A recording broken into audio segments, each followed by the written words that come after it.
Namaste.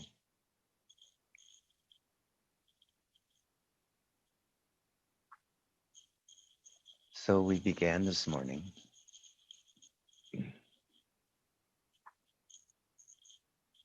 leading into the silence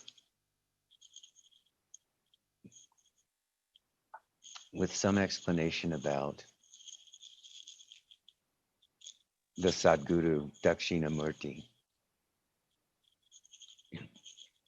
Dakshinamurti plays a significant role in Advaita, in Vedanta, because Dakshinamurti, the sage, draws us into silence. We always begin the quest, the search for the self, for awakening with the mind. This is really the only way that we can begin. So we do some reading. We come to Satsang. I did a reading about Sri Dakshinamurti, the Sadguru of old, who plays a very important and central role in Advaita Vedanta, because he illuminates the path of Advaita, which is both a path of silence, which I speak about often, and also a path of understanding, of learning. And so most of us begin our path, our interest. We feel drawn into this quest to look for some answers. So we do some reading. We follow some teachings.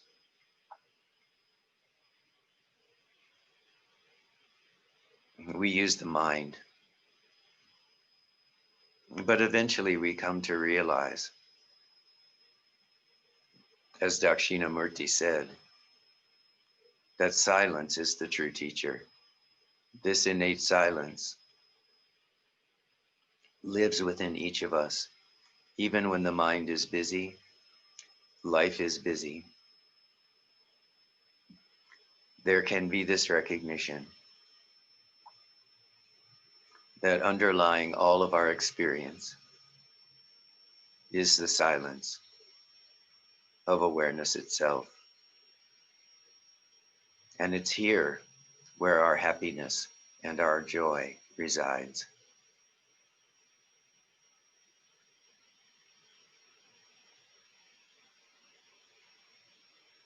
Sri Ramana was often thought to be an incarnation of Dakshinamurti. And Dakshinamurti often taught completely in silence. The reading that I did, for those of you who weren't here, was just Sri Ramana's pointing to the fact that after speaking to the 4 rishis who had come to him for a year, answering their questions and so on, Dakshinamurti realized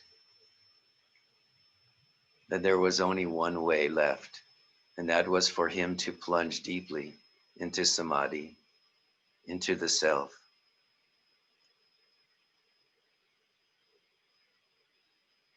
And give them the opportunity to follow him into the silence. So this is why in Satsang we start with silence,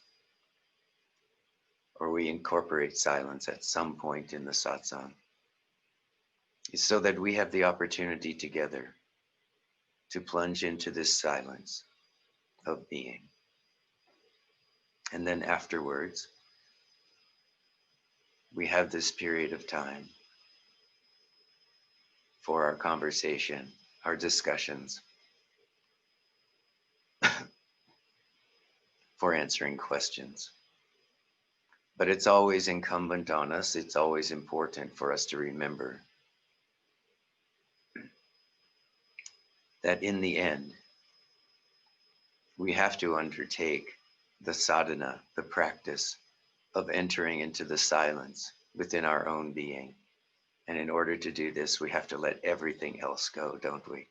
We have to let go of mind, body, sensation, emotion, world, concerns about our survival, interest in the mind understanding anything. And we have to plunge into our own silence to investigate, what is this? Who am I? What is aware here? This is the foundation of our practice and the teaching of Sri Dakshinamurti and also Sri Ramana. People forget because there are many books. You can go, if you go to Ramana Ashram or you look on the web, you can find many, many books written about Sri Ramana using his teachings and so on. But often people forget that he was in the position of guru for thousands of people for more than 50 years. And during that whole time, the teaching which he spoke and which is written down in books and gone over and taken apart word by word really amounted to one book that is about 500 pages long. And of course, much of that book is the questions themselves of devotees and so on. So Sri Ramana was profoundly quiet. And even though he sat every day for more than 50 years with devotees, that he produced, all of his talking can be condensed into this one book.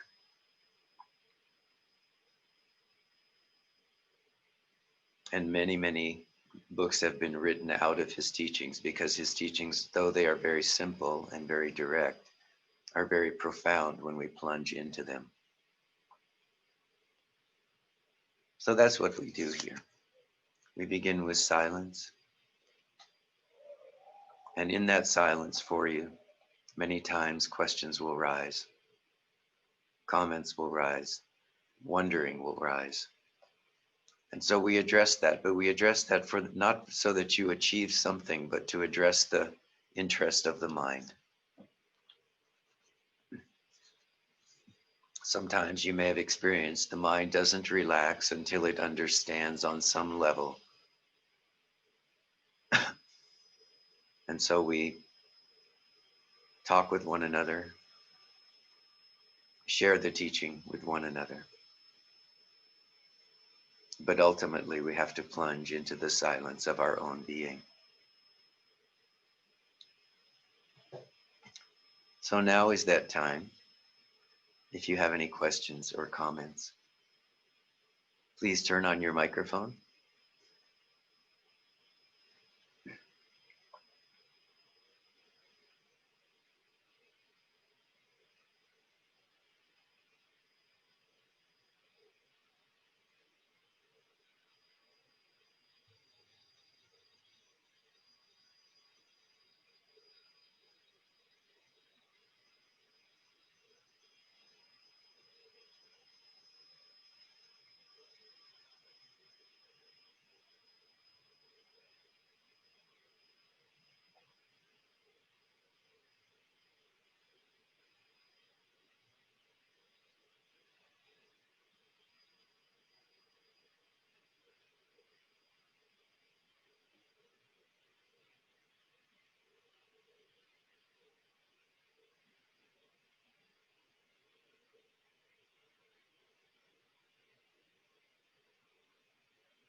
My question is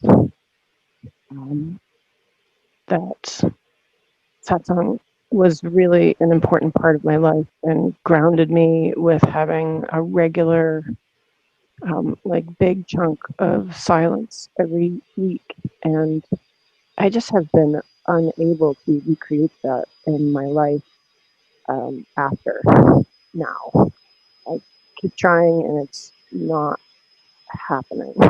Sometimes it overtakes me, but I'm really missing the opportunity of that person's satsang and finding that what I'm trying to create on my own is really quite inadequate. And I was just wondering if you have any.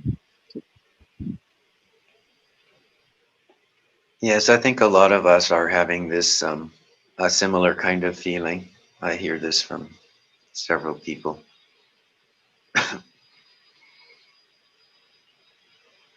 And these new circumstances under which we find ourselves can be challenging for our practice, our sadhana as well.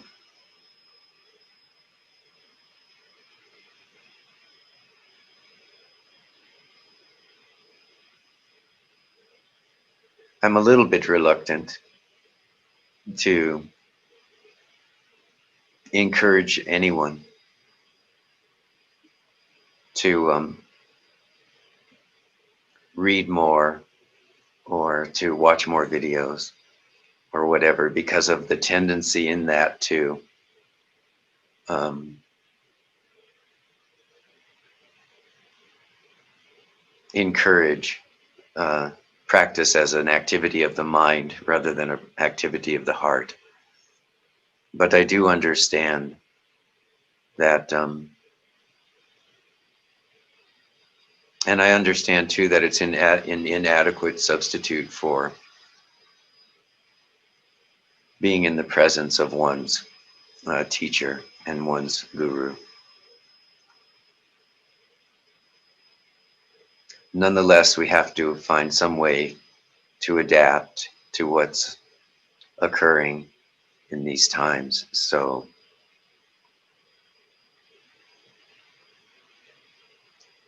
I would just refer you, when you're finding that you're having a difficult time, I would refer you to the teachings themselves. Whether you do that on video or you have a favorite book that you like to look at, or one of Sri Ramana's books, to this is not in order to take the place of the silence, but as the teaching this morning, uh, Sri Bhagavan pointed out that this teaching is really two-pronged. It is the silence itself and the teaching that supports the silence. So when the mind is particularly busy or distracted or does not seem to want to settle, I just suggest that you use some aid for that, just to help the mind settle. If you really are finding yourself unable to settle, then I would refer you back to the instructions that are on the website, on the YouTube channel for Still Mountain Satsang. Over the last month or so, I've done some instruction to help you all settle into this here now. And it can be very helpful just to review that as though you are in satsang. So you would do this the very same way that you're doing it now. Just set yourself up someplace quiet, somewhere out of the way, and then listen to the instructions again. This is because you want to develop the capacity to follow the steps of bringing the attention from whatever's present, even if it's the difficulty of I don't seem to be able to settle. Understand that that's a comment in the mind. I am not able to settle. That is a comment in the mind. So by returning to the instruction, even if it's the same instruction, the same video over and over, if there's an instruction that helps you to come back into the self, back into the heart, then watch that. Do that every day if you need to. until this time passes and we can all once together to be together in the same room.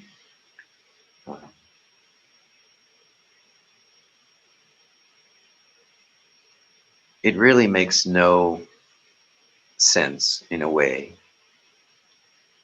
to keep struggling with the mind, which is really busy, or very distracted, or very unsettled. So it's much better, it's much easier to simply watch this video, something from the last month, that can offer you the instruction and the guidance over and over each time to get you through this period of unsettledness.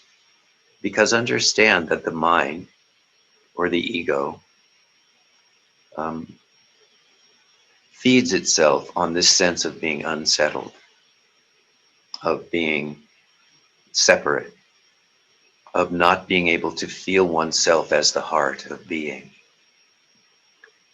This mental conversation, if you will, or this mental feeling that you have of being separate and so on, cannot always be overcome just with mind, but it can be overcome with instruction. So I would just encourage you. This requires some effort on your part, of course. You have to be willing every day, every 2 days, every 3 days. You have to be willing to set aside a little bit of time to listen to this instruction again until it becomes almost a muscle memory in the body. So that as soon as you sit yourself in whatever position you're in, whether you're in your room or at your altar, or you're just sitting at your computer, you can know that over time, as soon as you set yourself in the position of attention, in the position of here now, the body will tell the mind, this is the meditation period. Sit down, quiet. So this is something you can cultivate yourself. And you can use the videos to go back and forth from this place where you feel this unsettledness back into the center of your own being. If you're not able to do this yourself at this moment or at some given moment, then I recommend that you go back to the video and just follow the instructions again. Don't beat yourself up. Oh, I shouldn't have to do this. I don't know how to do this. What am I doing wrong? This is not useful. Just recognize that your regular, consistent attention to returning to the heart will eventually create the stability that you normally get from the in-person satsang, until such time as we can be together again.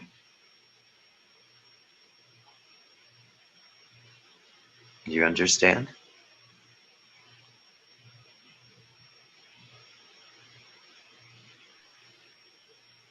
Yes. So it's especially important, Holly, during this time, when we are also separate and we are not able to be together, it really becomes, in a way, I have to say, it puts more of the uh, requirement on you as a sadhak to understand what it is that you need in order to bring yourself back into this stillness or this quiet or this silence. For some people, it's going to be that we need to set up an altar. For some people, it's going to be that we need to set up a place in our house or in our local environment in some way where we go, and that also represents our commitment to silence and to stepping back into the self. So all of these supports, whether it's an altar, whether it's a particular reading that draws you back in, whether it's the satsangs that the instructions in the satsangs which are there to help you to come back to the self, come back into the silence, to help you to let go, whatever it takes for you during this time.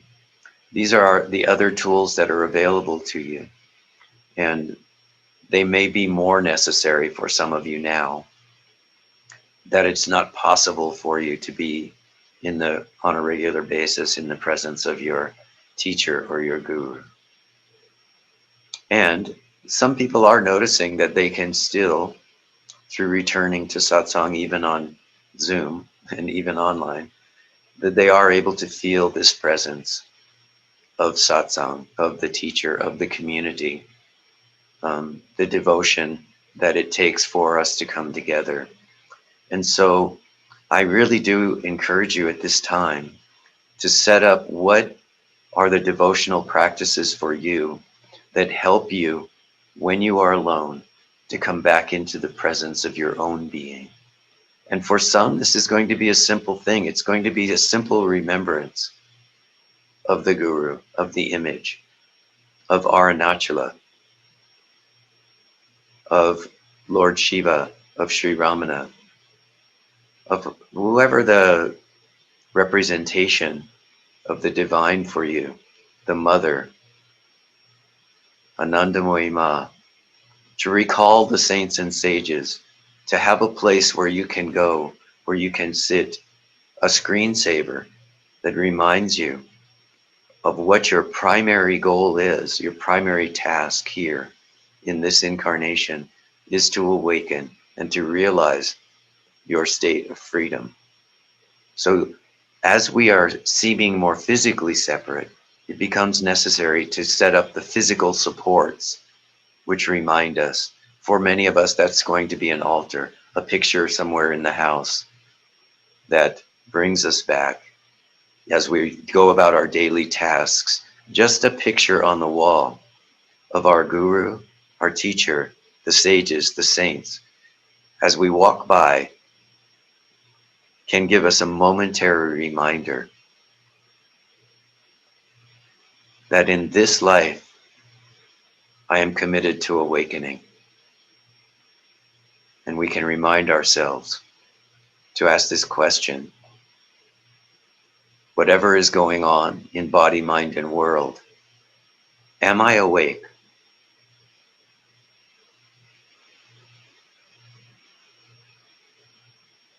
Who am I? And to keep returning to this recognition that I am here, now, in this moment.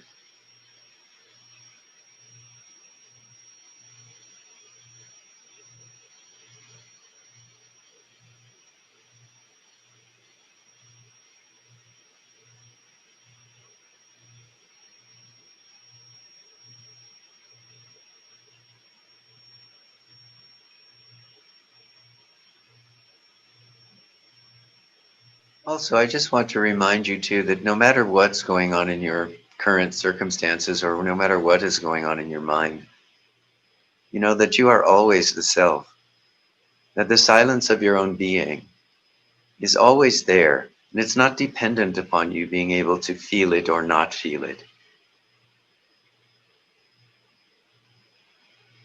So when you are feeling particularly disturbed in some way, emotional, distracted by something, or engaged deeply in some task in your life, whether it's work or family or whatever,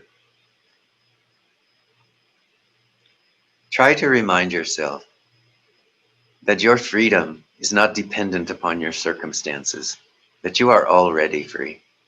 You are always free. There's nothing in any circumstance of body, mind, or world which disturbs your freedom and your innate silence. That part of you is untouched by circumstance. Try to keep this in mind. As our circumstances now have changed dramatically and continue to change almost on a daily basis, all of these changes are occurring on the surface of your own being.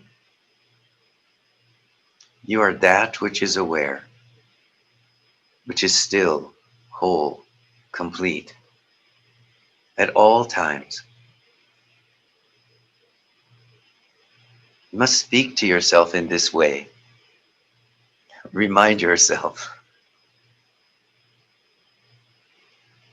of your innate freedom. Feel love for yourself under all circumstances, under all conditions. This is one of the gateways into the silence of your own being. Keep putting aside that which is not you in favor of this innate silence and the recognition that you are already free, no matter how bound you feel due to circumstances. Keep coming back. This is one of your tools. Keep coming back to the recognition. I am that which is aware. Whole, complete, unborn, undying, eternal consciousness. This is your nature.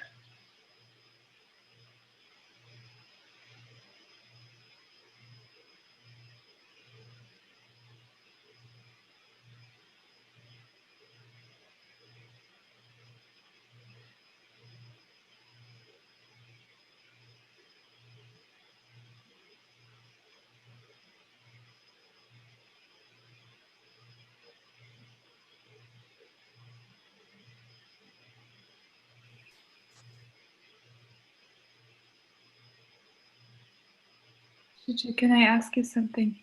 Yes, Atma. It's just, hello, namaste. It's just that this swinging between the states, what you describe, where I can just see myself, that I'm not this body, and you can just observe everything, and I'm not even in any way identified. And then once it comes back into this way, I can feel like now again, it's something is very personal, and something feels like it's painful, like the swinging of states, and that I can't control it. But there's just this deep urge to kind of zoom out all the time. Yeah. And it just, there's some fight happening, so I can even feel it on my gut level. So it's just recently it became like very, the swinging became stronger in a way.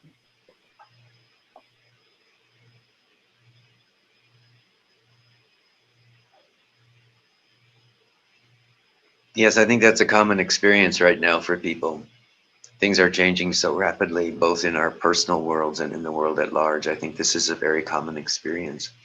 One of the things that you can do to sort of stabilize yourself in this movement is you can begin to notice the end of things.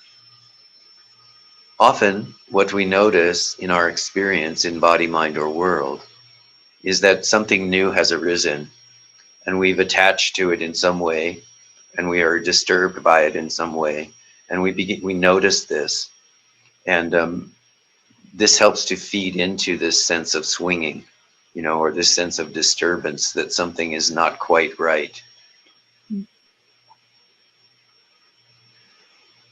And in this time, we can actually begin to notice when certain thoughts leave, when certain emotions subside, what you might be calling the swinging, heading back in the other direction. Before that happened, there was a cessation of what was ever present at that moment, right? Something was there, it was pleasant or it was unpleasant, and there was a focus on it, there was attention given to it, or attention just went naturally to it. But what isn't noticed is when that energy begins to subside and the pendulum begins to swing back. And it's by noticing that something which was here a moment ago, and I don't mean this by saying, oh, whatever was disturbing me yesterday is gone. It's good to notice that. But more helpful is to notice that what had risen in the mind, this disturbance, this upset, this attention that had gone to some object in the experience, that this has come to an end. And for a moment, we just rest in that ending. The reason we do this is it's in that ending, the recognition that a certain thought, feeling, emotion, so on, has come to an end, that there's a certain peacefulness that's there, that we're able, just for a split second or for a few moments or for a few minutes or for an hour, we're able to just drop into that space between thoughts, between circumstances. It's in that space that we're able to touch the underlying silence, even if it's only very briefly. So this becomes another tool that we can use when we feel ourselves swinging back and forth from emotions and circumstances and so on. We can begin to notice when something has come to an end, that there is a pause, that there is a gap. You know, the mind doesn't have the capacity to stay engaged with certain thoughts, emotions, feelings, and activities indefinitely, right? We know this because eventually we have to just go to sleep. So this is our willingness to fall into the gap.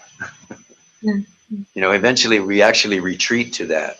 We say, oh, enough, I've had enough. Please, I'm just going to take a nap. And we fall into the gap willingly. But we can do this very consciously throughout the day too. We can begin to notice as things are swinging back and forth, things are coming and going, thoughts are coming and going, emotions are coming and going. We can begin to notice that between these thoughts, there is a gap. So something has come to an end before something starts.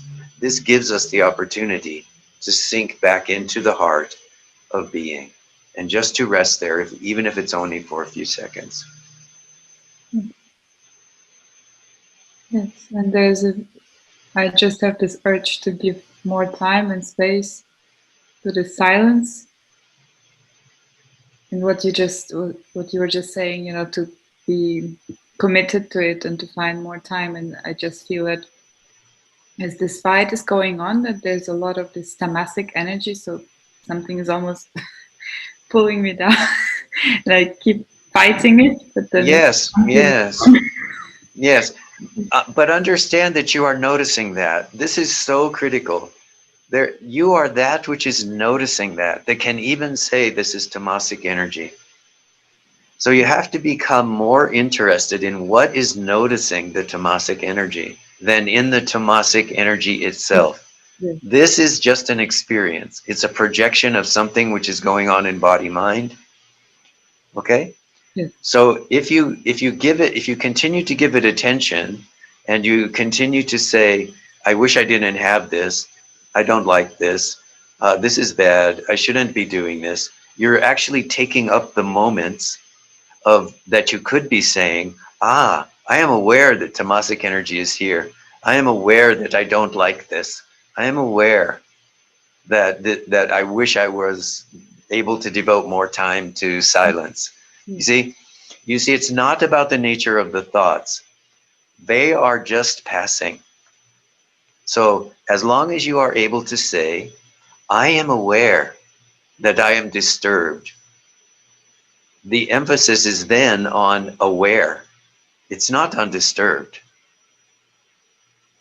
The very recognition that you are able to say, I am aware of this tamasic energy, means that you are not bound by it. It does not mean it's not present. It means you're not bound by it. Understood? Yes. This is a different relationship to your experience. Yes. Okay. Yes. Very good.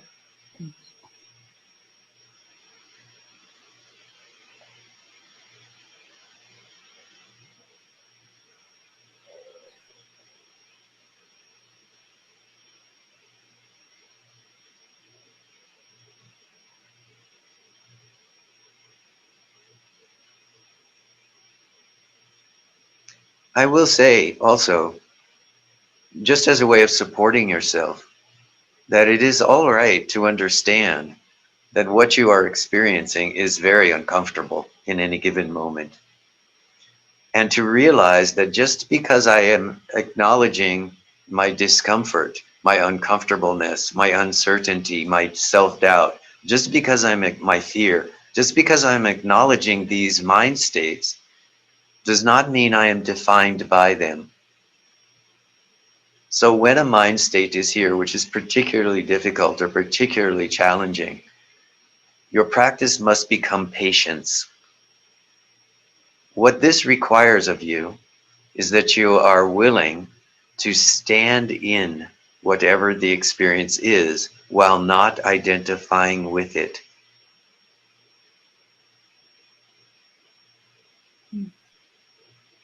If you are able in this moment to stand still in your experience without identifying with it, without identifying with the sensations in the body, with the thoughts in the mind, with the ache of the heart, as long as you are able to stand in it and to know that you are that which is aware of this experience, then you're not bound by it.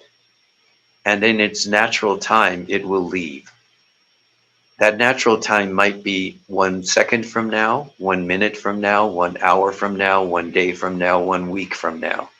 This is why I'm saying that at this time, when it is feeling difficult to you, your primary practice that you can undertake is one of patience, self-love, compassion, self-compassion, compassion for the world, compassion for others, but primarily compassion for yourself and self-love, so that you can somehow float on the surface of the difficulty and not sink deeply into it, feeling, I am this difficulty, I am this problem, this will never go away, I will never survive this. All of these kinds of thoughts can rise to the surface. But if you are patient, loving, kind toward yourself, toward your own experience, knowing that whatever is here for your growth, to bring you more closely and more deeply into your own heart, then all of your experience becomes somehow useful to you. Whether you know immediately, this is useful to me because of this reason, or whether it takes some time before you are able to look back and say, oh yes, that was a very difficult time, but I can see now there was a benefit there. All of us have this benefit of hindsight. So in order to achieve this benefit of hindsight, we have to come to some understanding and to some mastery of the practice of patience, to allow the things that have risen and that we are required by our commitment to awakening to stand in. We must cultivate the patience it takes to stand firm in the recognition that I am not what this experience is, I'm that which is aware of the experience.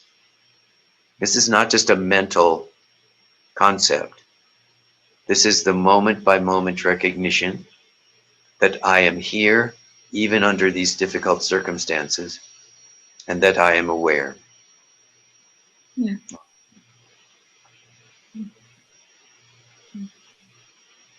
And of course, we're all being tested in many ways. All of us are being tested in different ways during this period of time. Our lives have changed so dramatically for many of us. So, this is the opportune time to practice patience and self-love, because this may go on for some many more months. And things may never return to the way they were before. And so we have to be patient to understand that for whatever reason, life is providing us with these circumstances, and that this also is an opportunity for us to awaken. And the question for us is, how may I use this?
And do try to take some time each day, especially if you are locked down still at home or you're working from home.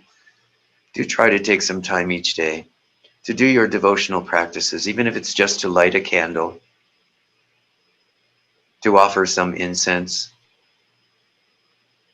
to your home, to your guru, to the statues and photos that you have in your home, to remember the names of God.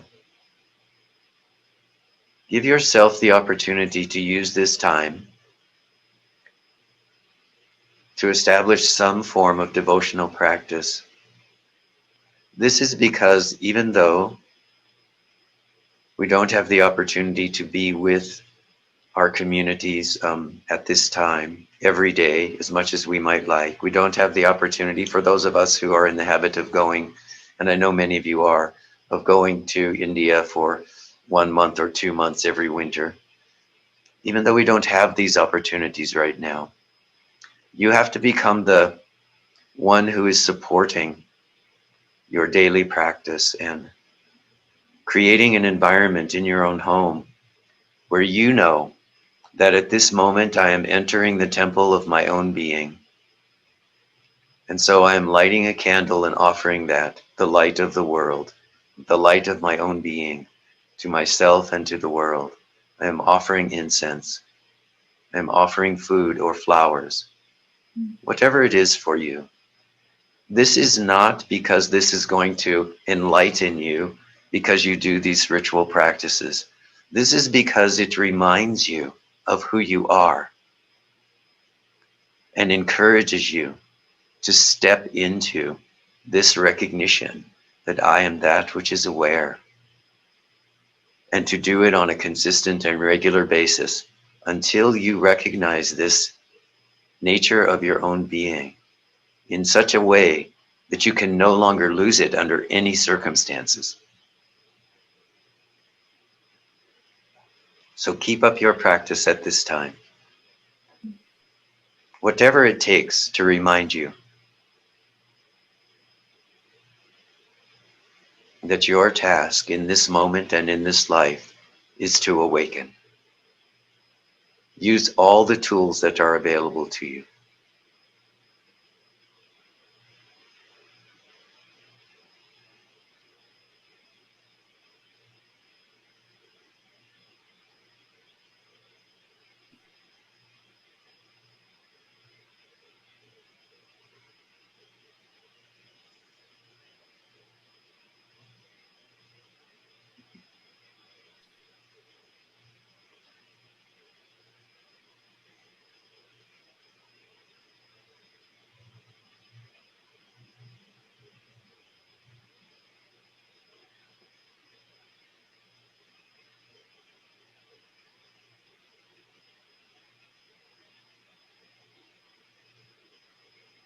So beautiful to see you all. Some parts of this technology are actually quite delightful. Being able to see you all on a regular basis, especially those of you that I only see infrequently or I only see when I'm in India or whatever. It's very nice to be able to see you all in your home environments and to be able to check in with your beautiful faces every couple of weeks, you know. This is also a sustaining tool, isn't it?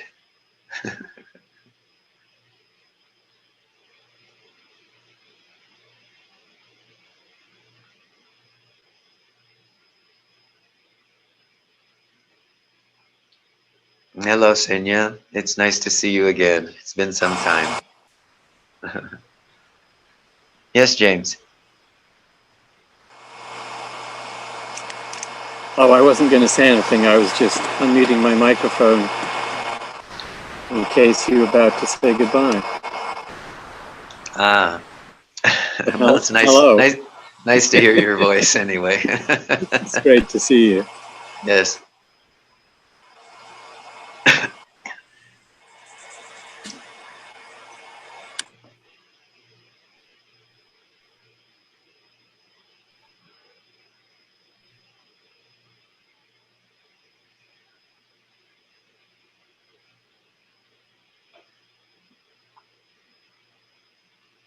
I know that some of you would always prefer not to turn on your cameras, but I appreciate it when you do. So even if you only do it for a moment, it's always nice to see your face. Someone asked last week, sent a message after the satsang and said, someone who had asked a question and we'd had a dialogue for quite some period of time. And she said, if you can, please blank out my my photo. If you do a recording of this and if you post it on YouTube, please blank out my photo. And so we did a little bit of checking and we realized that even though we are recording this, and I know that's why some of you prefer to keep your cameras off, sometimes there's a momentary flash in the video when it comes back from the cloud, which will show your face if your camera is on. But typically, your image is not sustained in the recording. So when it comes back from the cloud, it is almost always just your voice and whatever my reply is, and my image will show. And those of you that have watched the videos after a Zoom satsang have probably noticed that this is true. But I just want to assure you and reassure those of you who need the reassurance that even though you are speaking to me, your image is not being generally recorded as far as we can tell. My image is being recorded and my answer is being recorded. Your question is being recorded, but your face is not being recorded. So hopefully that helps you to feel a little bit more confident, maybe, in turning on your camera and speaking.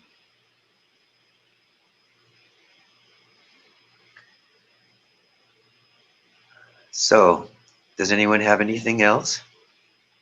If not, we'll draw to a close. Om Trayambakam Yajamahe Sugandhim Pushtivardhanam Urvarukamiva Bandhanam Mrityor Mukshiyamamritawa Swaha Bhuva Bhu Om Sat Jung Hang Om.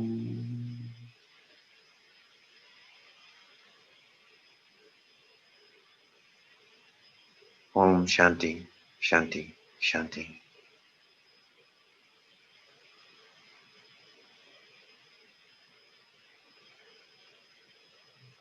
Very, very happy to see you all.